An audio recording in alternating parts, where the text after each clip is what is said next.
mas eu vejo da parte de Deus, percebi da parte do Senhor no meu espírito, de querer trazer uma mensagem que eu creio que o Senhor quer trazer resgate dentro de nós. O Senhor quer mexer com as nossas estruturas. Eu creio que o Senhor Ele quer levantar aqueles que dentro estão abatidos.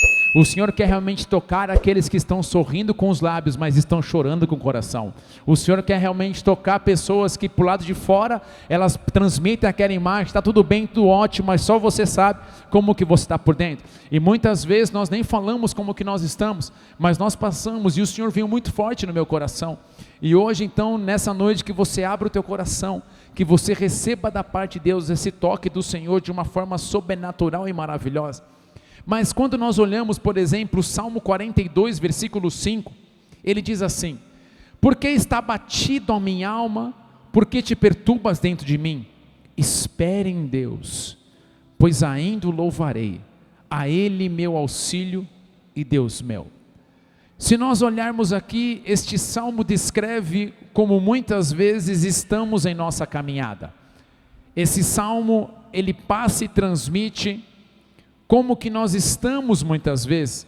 Nós cremos em Deus, em todas as suas promessas, porém quantas vezes nós precisamos dar comandos para a nossa alma?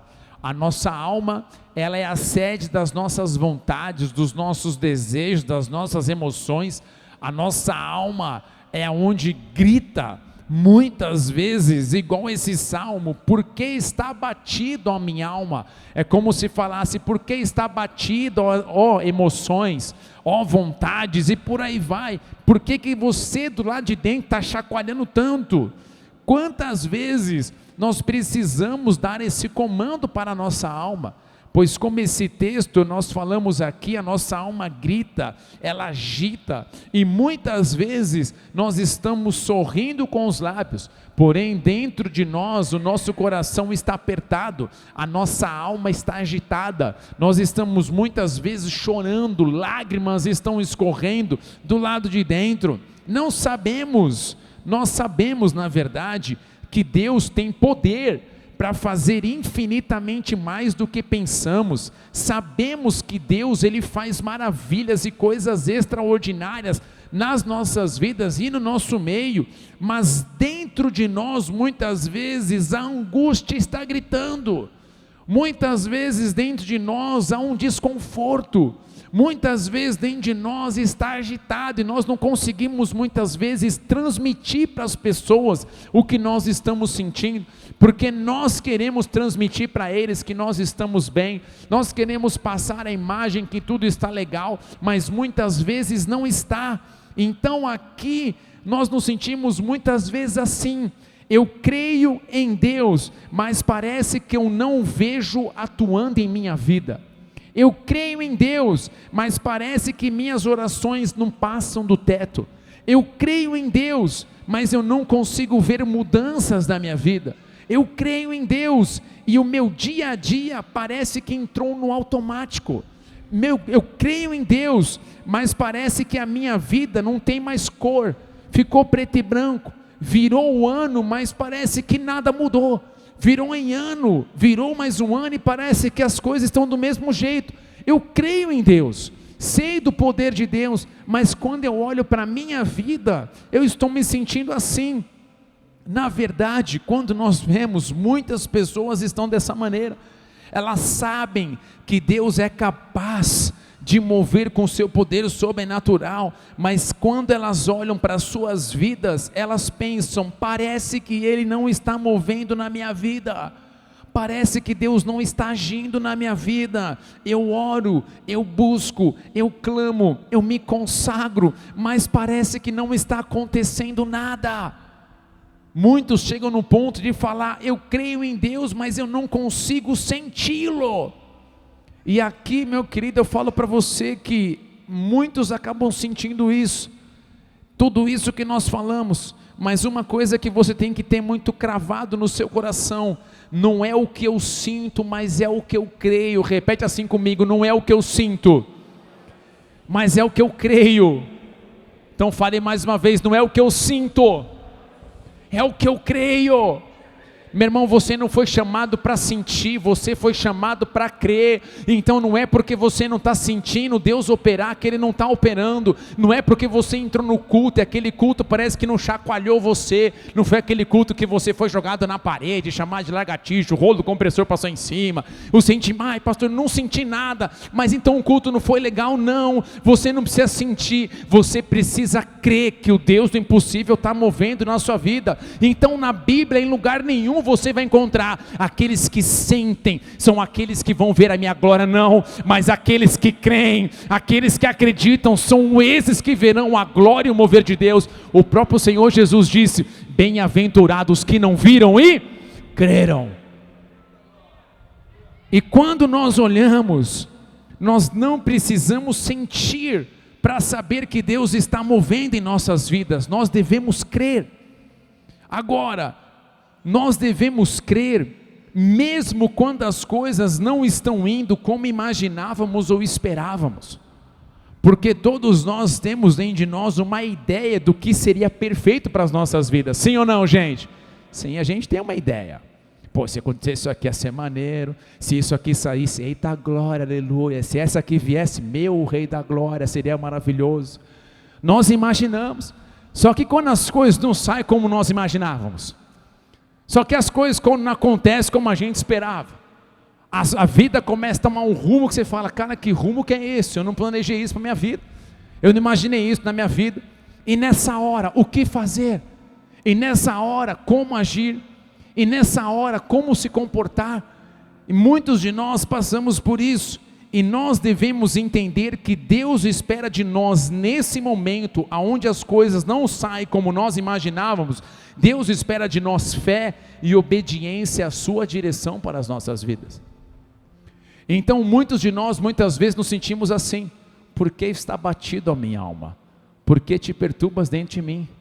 Espera em Deus. É fácil esperar, igreja? Sim ou não? Não, ninguém curte esperar. Jesus me trata na minha vida. O esperar é um desafio. Porém, quando Deus não opera, infelizmente nós temos que tomar muito cuidado, porque às vezes nós queremos tomar decisões que elas podem fugir do plano e do propósito de Deus. E o texto que eu queria ler com você está em Lucas, capítulo 24, versículo 13 em diante. É um momento, deixa eu passar um contexto aqui para vocês. Nós estamos em um momento onde Jesus morreu e ressuscitou. Então ele acabou de passar pela cruz, morreu e ao terceiro dia ele ressuscitou.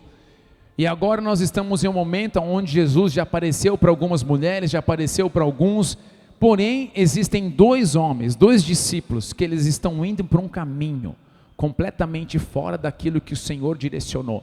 Então o contexto é esse: Jesus está ressurreto, as pessoas estavam agitadas porque nunca podiam imaginar que Jesus ia morrer, e aqui entra o texto que nós vamos ler. Lucas 24, 13, diz assim: naquele mesmo dia, dois deles estavam de caminho para uma aldeia chamada Emaús, distante de Jerusalém, 60 estádios. E iam conversando a respeito de todas as coisas sucedidas. Aconteceu que, enquanto conversavam e discutiam, o próprio Jesus se aproximou e ia com eles. Os seus olhos, porém, estavam como que impedidos de reconhecer. Então lhes perguntou Jesus: que é isso que vos preocupa e de que ides tratando à medida que caminhais? Eles pararam entristecidos. Um, porém, chamado Cleopas, respondeu dizendo: és o único porventura que, tendo estado em Jerusalém, ignora as ocorrências desses últimos dias? Ele lhes perguntou: quais? E explicaram o que aconteceu a Jesus, o Nazareno, que era varão profeta, poderoso em obras e palavras, diante de Deus e de todo o povo, e como os principais sacerdotes e as nossas autoridades o entregaram para ser condenado à morte e o crucificaram. Até aqui. Então aqui você vê que os discípulos, dois discípulos, eles estão em um caminho para uma aldeia, para um lugar chamado Emaús. Na verdade, se nós olharmos aqui, esses dois discípulos, eles faziam parte daqueles que estavam com o Senhor Jesus quando Ele operou sinais, prodígios e maravilhas. Esses caras estavam com Jesus, esses caras ouviram Jesus, eles sabiam das palavras que o Senhor Jesus disse, porém agora, devido ao que aconteceu ao Senhor Jesus, que as autoridades, como eles falaram, pegaram Jesus, crucificaram Jesus, esses caras agora, devido a essa situação, eles estão indo para um lugar chamado Emaús. Eles estão saindo de Jerusalém e eles estão indo para Emaús. E esses dois discípulos, eles estão voltando para casa porque Emaús era o caminho de volta. Emaús era o caminho oposto ao destino dos apóstolos, que deveria ser Jerusalém. Então Jesus falou para aquele grupo, para eles permanecerem, estarem em Jerusalém.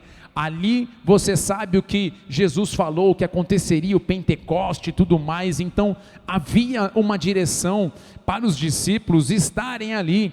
Os discípulos precisavam ficar em Jerusalém, mas esses dois, devido às situações que tinham acontecido, ocorrido, melhor falando, já estavam voltando para casa, totalmente inconformados, em uma conversa desanimadora e triste. Aqueles dois homens olhando para as suas vidas e estavam decepcionados. Eles falaram: cara, o que aconteceu? Eles eram pessoas que creram no Senhor Jesus, eles eram pessoas que abriram mão de tudo em suas vidas e se apegaram totalmente a Jesus. Eles sabiam que Jesus ia trazer algo diferente, o reino de paz para Jerusalém, porém o que eles não tinham ideia é que Jesus não ia fazer do jeito que eles imaginavam. Eles estavam esperando um reino físico, igual de Davi, mas na verdade Jesus não veio, ainda não veio, mas um dia virá, trazer um reino físico para governar tudo. Por enquanto o reino do Senhor Jesus é nos nossos corações, nas nossas vidas, dentro de nós.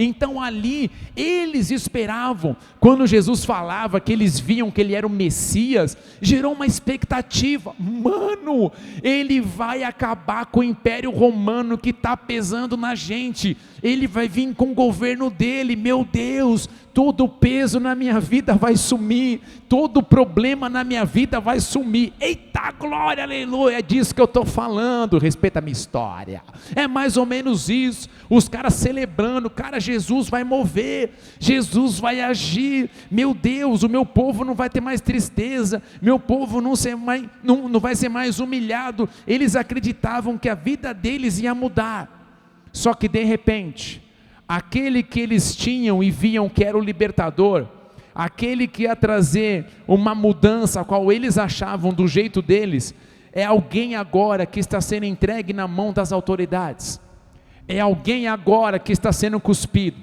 é alguém agora que está recebendo tapa na cara, é alguém agora que está sendo chicoteado com bolas de ferro, com um pedaço de osso, é alguém que está sendo o seu corpo rasgado, literalmente, sangue escorrendo do seu corpo. Eles estão vendo agora e falando: cara, o que está acontecendo? Por que ele não faz aquilo que ele falou que ia fazer? E agora eles estão vendo Jesus pregado no madeiro, aí agora eles estão vendo que Jesus morreu.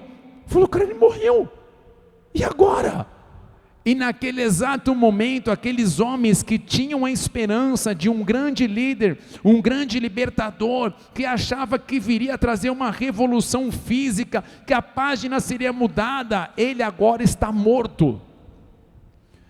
E aqueles homens não tinham a menor noção de lembrar ou de guardar do que Jesus havia dito.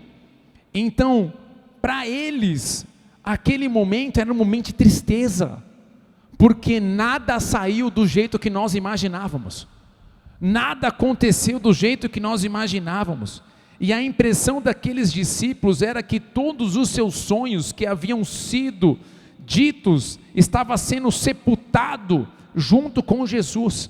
Eles olhavam e falavam: cara, o nosso sonho da nossa vida, da nossa cidade, do nosso povo, acabou, já era, meu Deus, não vai ter mais mudança, Jesus morreu. E você sabe que ali naquele momento, para eles, não havia mais motivo para sonhar, não havia mais motivo para acreditar, porque como se eles estivessem dizendo: o nosso Redentor e Libertador morreu. E a dor que esses homens sentiram foi tão grande que eles simplesmente desistiram de sonhar. E esse é um ponto muito delicado na vida de uma pessoa, porque a tristeza os abateu a tal ponto que eles agora tentaram fugir daquela situação deprimente. Eles queriam qualquer coisa menos permanecer em Jerusalém. E aqui é como se eles dissessem: vamos voltar para as nossas vidas, vamos voltar para Emaús. E aqui, meu irmão, amada igreja, eu vou dizer para você que muitas vezes nós nos sentimos assim. Nós temos sonhos da parte de Deus, o Senhor tem promessas para cada um de nós, o Senhor tem coisas incríveis. Nós criamos uma expectativa, nós geramos algo dentro de nós, de que Deus vai mover, de que Deus vai agir. Só que quando nós olhamos para a nossa vida, as coisas não saem como nós imaginávamos. As coisas não aconteceram como nós esperávamos. A vida começou a tomar um rumo completamente diferente daquilo que nós poderíamos imaginar. E aonde tinha esperança, agora infelizmente, muitas vezes dentro de nós tem tristeza. E aonde havia alegria, agora muitas vezes nós somos tomados por algo que nós falamos: por que continuar? Por que acreditar? Por que prosseguir? Será que vale a pena pagar um preço? Aqueles homens estavam querendo voltar para as suas velhas vidas, aqueles homens queriam voltar para as suas velhas condições. Aquela situação é como se eles falassem: não quero mais se envolver agora nisso, me machuca, eu não quero mais saber de mais nada, apenas ficar quietinho no meu canto, eu não quero mais saber de sonhar. Sonhar dói, sonhar machuca, porque eu gerei a expectativa, achei que Deus ia mover e Deus não moveu, e já que Ele não moveu, eu acho que Ele não me ama, não me quer e não quer mover na minha vida. Eu vejo Ele mover na vida do irmão, o testemunho glorioso, eita glória, eu vejo a irmã tá para casar e eu tô aqui para titia ainda. O sangue de Jesus tem poder. Ah lá, mas Deus, tem aquelas irmãs que já estão naquele ponto do desespero. Deus, não importa a lataria, o que importa é que seja um homem de Deus, aleluia. Já está naquele ponto. Deus, se não tiver dente, nós implantamos o dente, se não tiver cabelo, a gente recebe careca, o que tiver, aleluia, que eu tomo posse, Deus, da minha vida. A irmã vive quase aquele texto: o que vier a mim, jamais lançarei fora. Já estou, Deus, aleluia. Está naquele ponto do grito, desespero. Mas você vê, parece que o tempo passa, você vê as coisas acontecendo para um, para outro, e você fica lá: quando que a minha vida vai chegar? Parece que aquela música, é da Cassiane aquela música, vou passando pela prova dando glória a Deus, é da Cassiane? Não é da Cassiane. É do Lázaro? Vou passando pela prova dando glória a Deus, meu irmão. A da Cassiane é 500 graus de puro fogo santo e poder.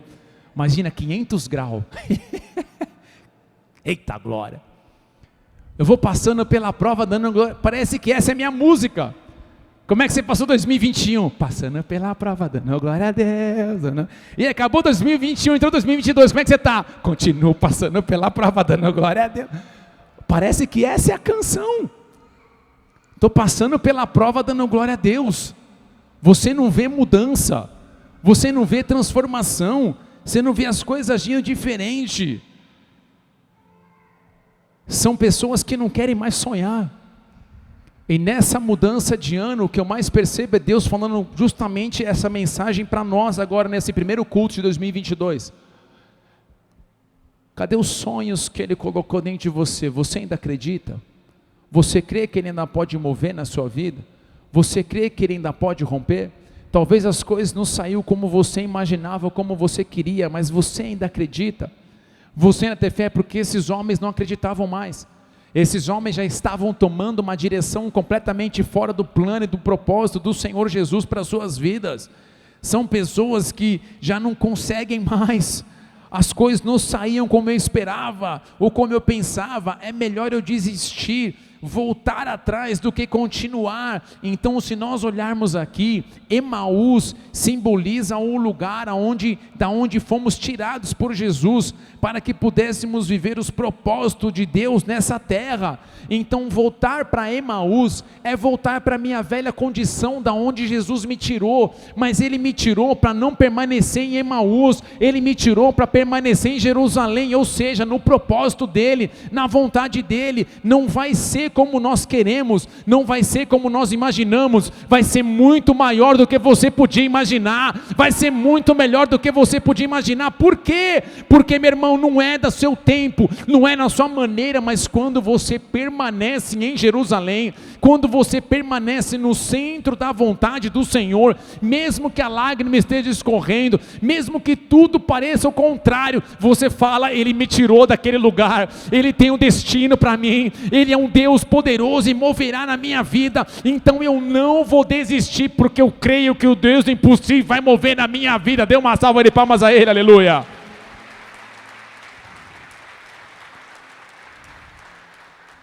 Deus te tirou de Emaús e não queira voltar para aquele lugar. Uma pessoa que quer voltar para Emaús é uma pessoa que acaba vivendo com medo, e é alguém que infelizmente não aprendeu a confiar em Deus. Confiar em Deus é você saber que as coisas não vão sair do jeito que você quer, as coisas não vão ser no tempo que você quer, vai ser da maneira dele, da forma dele, do jeito dele. É quando nós falamos: Deus, na boa, eu sei que é do seu jeito, mas está doendo, está doendo, está doendo. Deus, eu não sei se eu vou aguentar, está difícil. Os meus filhos, eles estão numa fase de crescimento natural, né? A criança vai crescendo, e muitas vezes a Bia e o Davi, eles vêm falar: papai, as minhas pernas estão doendo demais, às vezes chorando. Aquilo é uma dor porque está sendo esticado, está crescendo, está havendo mudanças no físico deles, para poderem crescer e se tornar realmente alguém adulto. Isso é o processo. Então, quem teve dor de crescimento aqui, deixa eu ver quem lembra. Pastor, eu não lembro nem que eu cresci. Mas, meu irmão, talvez teve uns que teve poucas, né? Talvez não cresceu muito, eu fui mais, eu não sei, depende da proporção, não sei como é que é isso. As galera da medicina que nos ajude.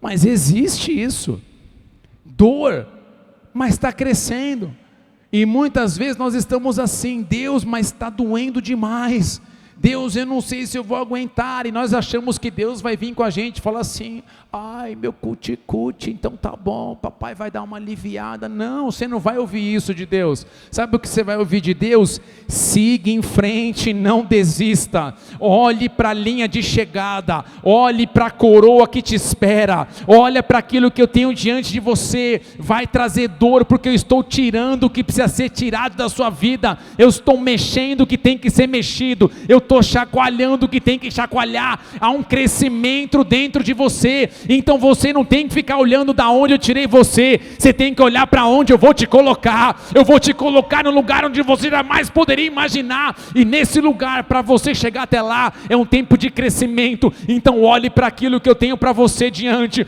não olhe para trás, olhe para aquilo que eu tenho para a sua vida. Mas Deus, está doendo, siga em frente. Mas Deus, dói demais. Olha para o meu filho, a dor que ele passou para poder resgatar cada um de vocês, e você não vai passar uma dor sozinho, eu estarei junto com você, te capacitando, te ajudando e te fortalecendo, aleluia.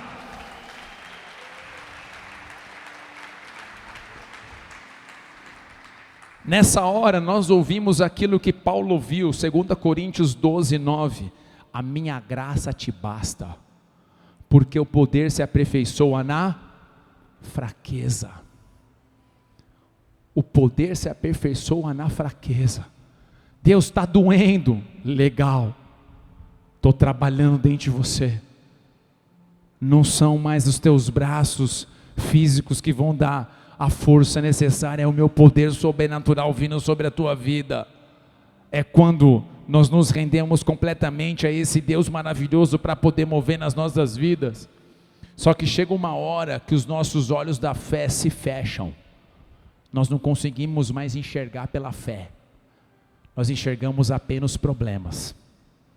Então nós não conseguimos mais ver o que Deus tem para frente, porque as circunstâncias são tanto à nossa volta que nós focamos apenas os problemas.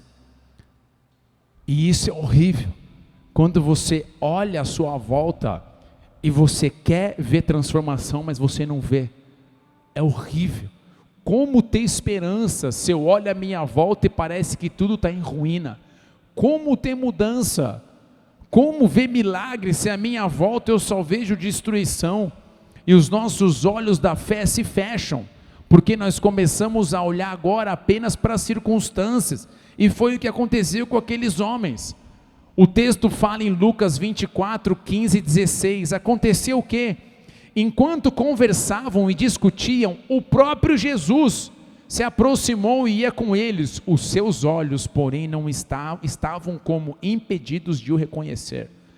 Eles estavam falando de Jesus que havia morrido, e agora o próprio Jesus aparece para eles, mas o texto fala que os olhos deles estavam impedidos de ver. Jesus estava com o corpo glorificado. Aqui eu não vou entrar em pontos para vocês, mas eu vou dizer que muitas vezes, quando nós começamos a olhar apenas para os nossos problemas, os nossos olhos da fé se fecham. Nós esquecemos de enxergar aquilo que Deus tem para nós. E quando nós falamos de fé, fé é a certeza que eu tenho de algo que eu não vejo. Então a fé não é um sentimento. Ai pastor, eu acordei hoje, eu estou sentindo que Deus não vai mover, então a casa caiu.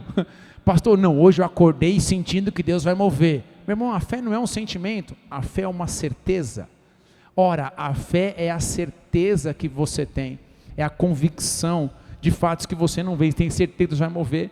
E muitas vezes nós damos mais atenção para os nossos problemas. E aqui o problema desses homens era esse, a visão deles estava totalmente, a visão da fé, os olhos da fé estavam totalmente fechados, então havia um problema de visão. Aqui nós podemos dizer que uma alma abatida e angustiada, ela perde a visão. A visão que você tem, grave essa frase, a visão que você tem da vida, determina a vida que você vive. Vou ler mais uma vez. A visão que você tem da vida determina a vida que você vive. Te provo isso na Bíblia. O povo de Israel, Moisés pediu para eles o seguinte: vai espiar a terra e ver como é que é a terra. Ele mandou quantos espias? Quantos? 12 foram. Só que, meu irmão, presta atenção, espia indo na terra inimigo, ver como é que é a terra, os inimigos não podiam ver os caras, se vê, é morte. Tanto que Raabe, quando os caras foram lá, os caras tentaram matar, cadê os caras? Nós vamos matar os caras. Ela catou e escondeu a galera.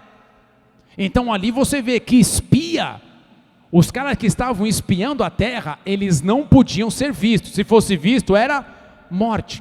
Só que na hora que eles voltam para Moisés, eles trazem um relatório, e eles falam assim, uma das frases: nós somos como gafanhotos aos olhos deles.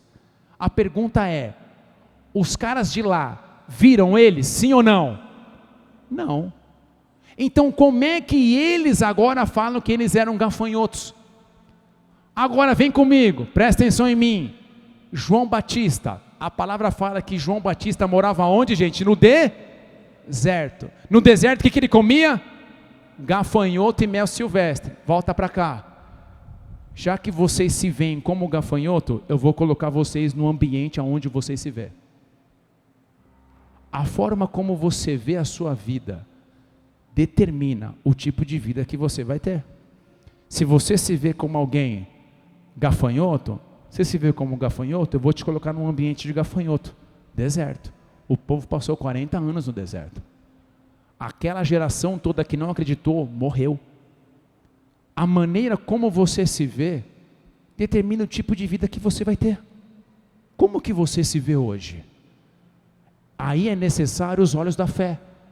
Porque se nós olharmos humanamente, talvez você vai lembrar das frases que foram ditas, que você não presta, você não serve, você não consegue, você é um falido, você nunca vai dar em nada, sempre vai ser um zero à esquerda. Mas quando você olha e você lembra, eu não sou o que as pessoas dizem, eu sou tudo o que o meu Deus diz a meu respeito, e o que está na palavra é aquilo que eu sou cabeça e não cauda, eu estou por cima e não por baixo, aonde eu colocar a mão e pisar, porque creio e confio no Senhor, o Senhor vai abençoar, vai mover e vai direcionar na minha vida. então você começa a ter uma imagem de quem você é. As pessoas podem dizer para você, você é isso, você é aquilo, mas eu não vou pelo que você fala, eu vou pelo que o meu Deus diz, e eu sou tudo o que a Bíblia diz que eu sou uma bênção, você é uma bênção, porque Deus falou, por você está em mim, você é filho e não filha, você está enxertado na videira, você está com Cristo Jesus, Ele tem coisas poderosas para você, em nome de Jesus. Dê uma salva de palmas a Ele, aleluia.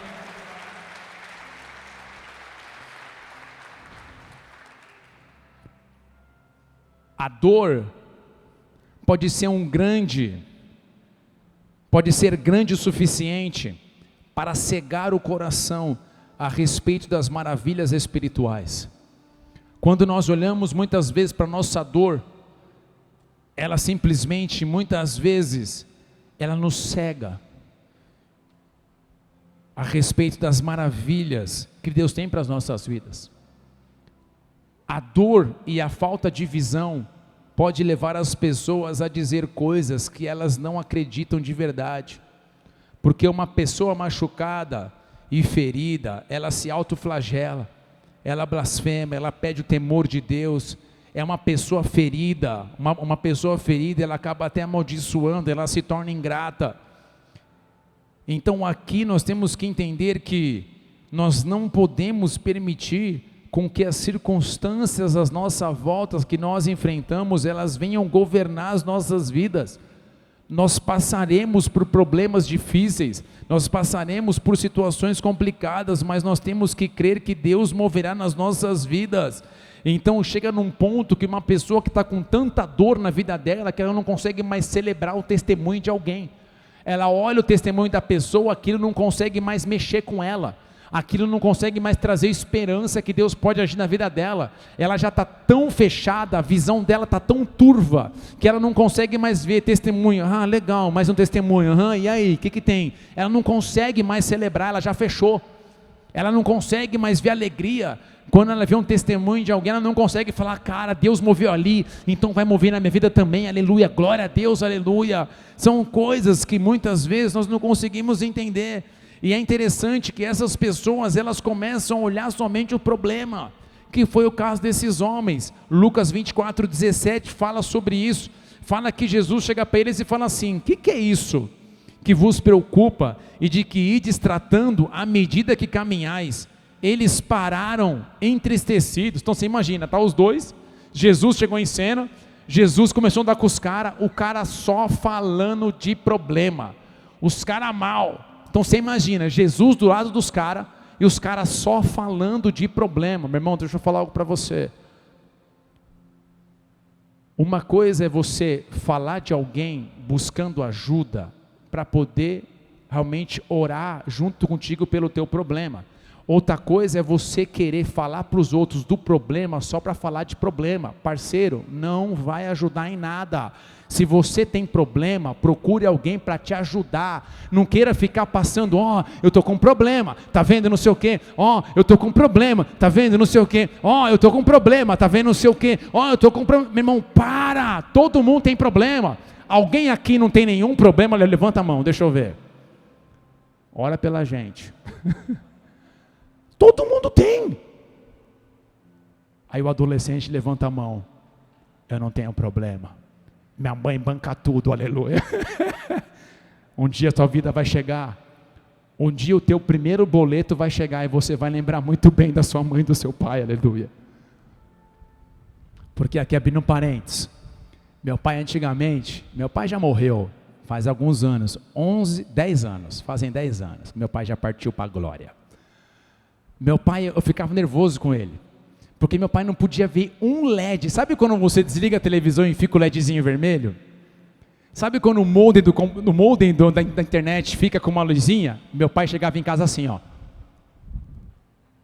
qualquer luz que ele via acesa, ele puxava da tomada, e a frase era: você é sócio da Copel? No caso de São Paulo, Eletropaulo. Você é sócio? E eu ficava bravo com meu pai. Eu falava: pô, mano, é um LEDzinho. Hoje eu me vejo igual ao meu pai. Tem sócio aqui em casa? Você anda tudo luz acesa. Não tem ninguém. Falei, mano, o sangue de Jesus. Eu falo, mano, tô igual ao meu pai. Jesus me amado. Mas chega uma hora que a pessoa só fala de problema. Então não tem problema você chegar para alguém e você buscar, cara, eu estou numa situação, eu preciso de uma ajuda, ora junto comigo, a situação é essa. Vamos lá. Agora, outra coisa é a pessoa sempre querer transmitir só o problema. Meu irmão, isso é muito complicado, isso é muito delicado. Então Jesus olhou para os caras e falou, mano, na boa, o que está incomodando vocês que estão vindo o caminho todo só falando de problema? Agora você imagina Jesus olhando aquela cena. Ele ficou mal no bom sentido, podemos dizer assim e tal. Mas por quê? Porque ele olha para os caras e fala, mano, eu ensinei vocês que eu ia passar por isso. Ele pensando, aqui somos nós agora trocando uma ideia que o texto não fala sobre isso. Mas imagina Jesus, os caras falando, então, Jesus morreu. Ele morreu, os caras falando com Jesus. Jesus morreu. Puxa, cara, tão mó triste. Só que o texto fala que eles, como? Você não está sabendo o que está acontecendo? Você não sabe qual é o babado do momento? Você não sabe qual foi o post do dia? Mataram Jesus. Olha só como repercutiu a notícia. Jornais, helicóptero, todo mundo em cima. Isso é nos dias de hoje. Olha só, tudo rolando. E os caras lá e Jesus olhando, falou, como assim? Os meus discípulos que foram ensinados por mim, homens de coragem, de tanta fé, com essa conversa desanimadora. Então Jesus, meu irmão, não admitiu aquilo, como se eles estivessem tão frustrados com aquilo que estava acontecendo. E sabe o que Jesus fez? Jesus começou a falar para eles, lá de trás de Moisés, falando, ei galera, eu vou contar para vocês o que vocês estão falando. Você lembra? Lá de Moisés, lá de trás, era necessário que o Messias morresse e tal, e não sei o que. Jesus começa a mostrar para eles, é como se Jesus estivesse ensinando mais uma vez. E isso é muito delicado, porque muitas vezes, meu irmão, nós estamos recebendo palavras do altar, direções, mas parece que entra por um ouvido e sai pelo outro. Parece que sai por aquela porta, a gente não lembra de mais nada. Aí a hora que bate um problema, um BO, eu não sei o que fazer, mas o que você está fazendo com tudo que nós estamos pregando aqui de cima?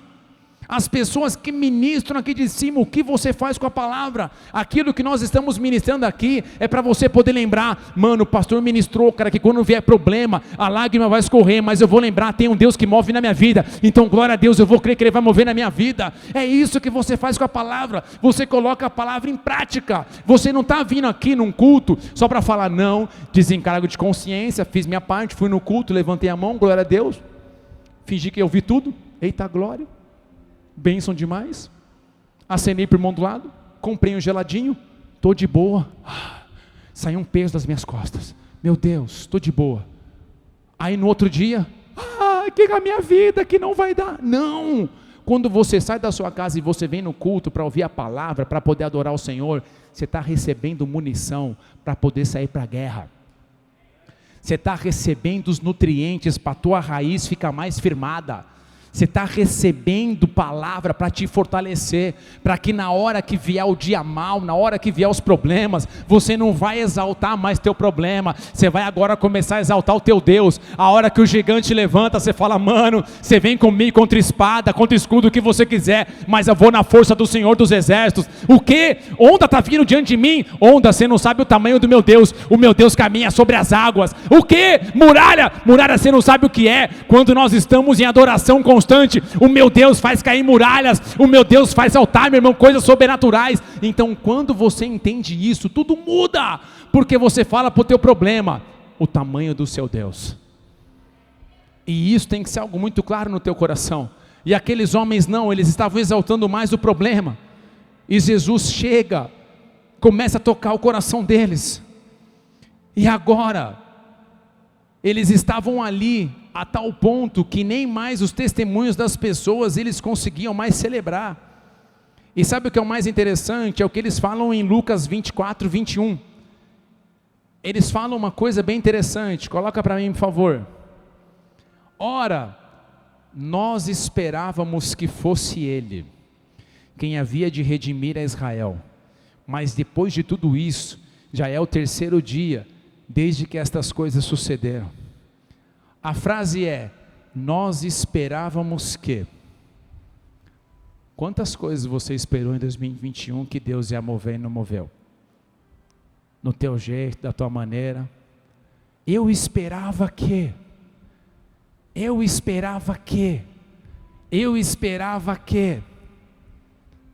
E muitas vezes nós nos sentimos assim, frustrados, porque nós esperávamos que a página fosse virada, mas a página não virou. E agora, o que nós vamos fazer? Nós vamos voltar para Emaús? De forma alguma. Nós vamos permanecer firmes, sabendo um Deus que vai mover na nossa vida no tempo e na hora dele. Então são coisas que todos nós temos que ter no nosso coração.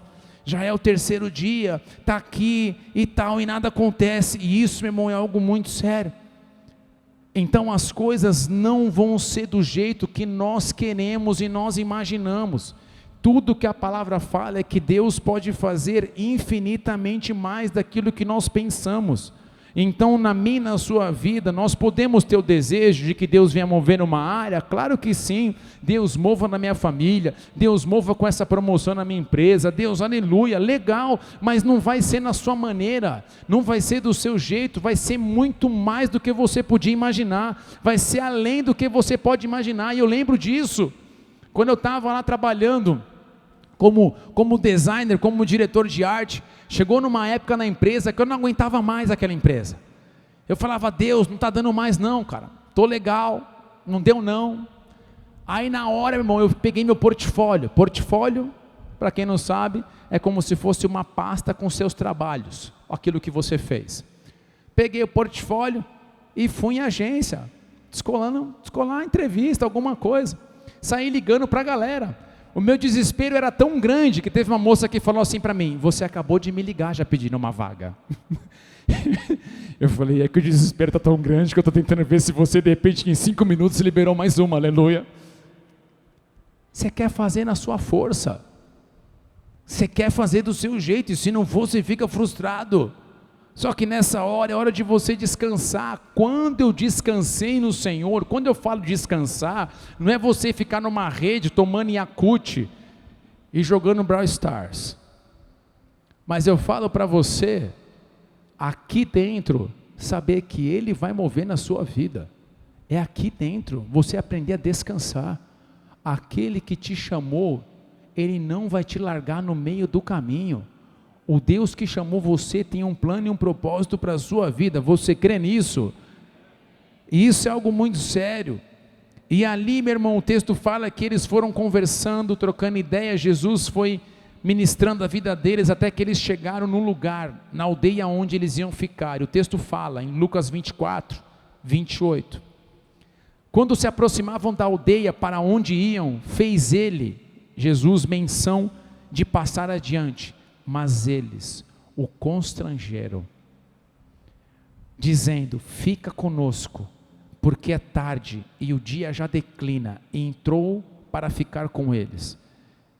O que me chama a atenção é que na hora que Jesus começa a passar para eles o que havia acontecido desde lá de trás, o que deveria acontecer com o Messias, com aquele que ia ser realmente o libertador, o que deveria acontecer, eles começam a ver algo diferente. E ali o texto fala que eles constrangeram Jesus para ficar. Tipo assim: ó, chegamos no nosso rolê aqui, valeu, fechou. Jesus falou assim: não, eu vou adiante. Os caras: não. O texto fala que eles constrangeram. Essa palavra constrangeram do grego fala de empregar força. Fala de alguém que suplica. Então os caras chegaram num ponto de: cara, permanece aqui. Permanece aqui. Eles não sabiam que era Jesus, os olhos estavam fechados.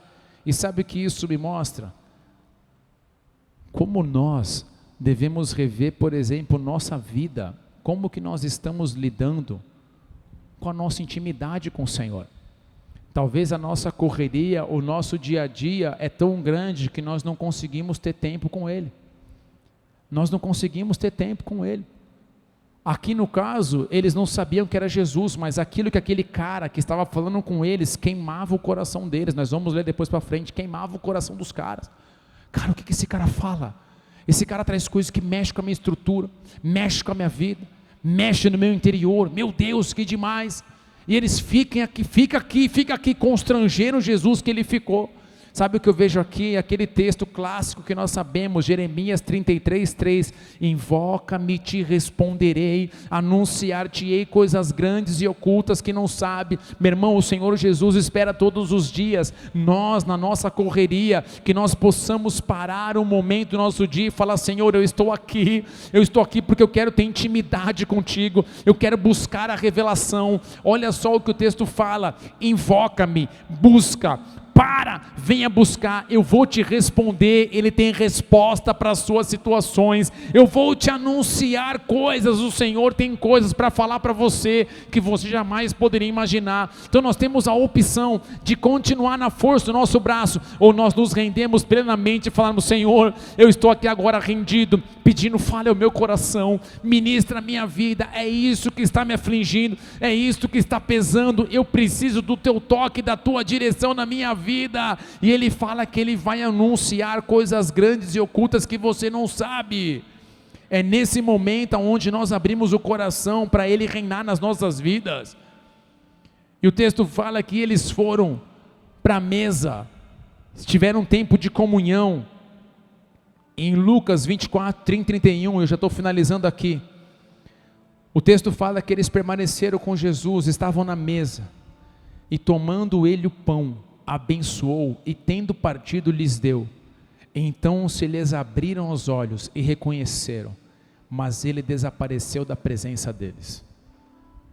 Naquele exato momento, eles estavam na mesa, na comunhão. A hora que Jesus pega o pão, a hora que ele parte, entrega, os olhos deles se abriram, eles reconheceram: é o Senhor. Só que Jesus desapareceu, simplesmente foi. Talvez você olhe e fala: puxa, mas aqueles homens esperaram tanto e Jesus desapareceu. Ele só queria que eles abrissem os olhos da fé. Parem. É como se ele falasse assim: ó, pare de olhar somente para os problemas, comece a olhar para aquilo que Deus pode mover. Comece a olhar para aquilo que Ele pode mover. O Senhor tem um plano para você, o Senhor tem uma direção para você. O Senhor hoje quer que nós possamos olhar com os olhos da fé e crer que Ele pode mover nas nossas vidas. E aqui eu finalizo com um texto que nós conhecemos. Meu irmão, Israel está no momento onde o rei da Síria vai se levantar contra Israel, que os caras descobriram que o profeta Eliseu era o cara que falava para o rei de Israel: ó, os caras estão vindo contra você, não passa aqui, não passa ali, não passa lá. Uma palavra de sabedoria que nós chamamos. Deus estava avisando o cara do que ia acontecer no futuro. E o rei da Síria chegou e falou: mano, quem que é o X9 do nosso meio, cara, que está entregando tudo para o rei de Israel? Ele falou: não, tem um tal de Eliseu lá, que o cara, mano, tem uma intimidade com God que você não tem ideia. O cara é forte, o cara manja tudo, antes da coisa acontecer. Vamos lá falar com esse cara. Aí ele vai numa comitiva, o cara vai numa comitiva, pesadona, tropa pesadona, só cara brabão, os bombadão, passa tudo óleo no corpo para parecer que está mais bombado ainda.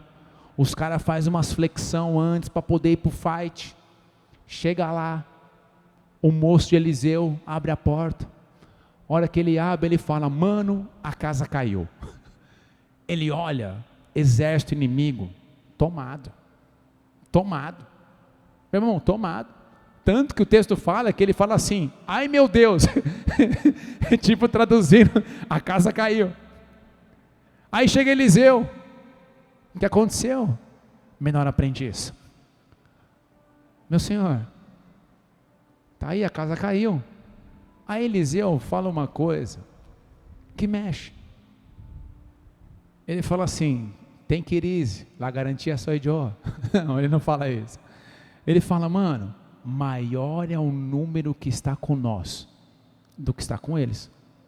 O garoto olha, vê a tropa, vê Eliseu, fala: 1 mais 1, 2, multidão.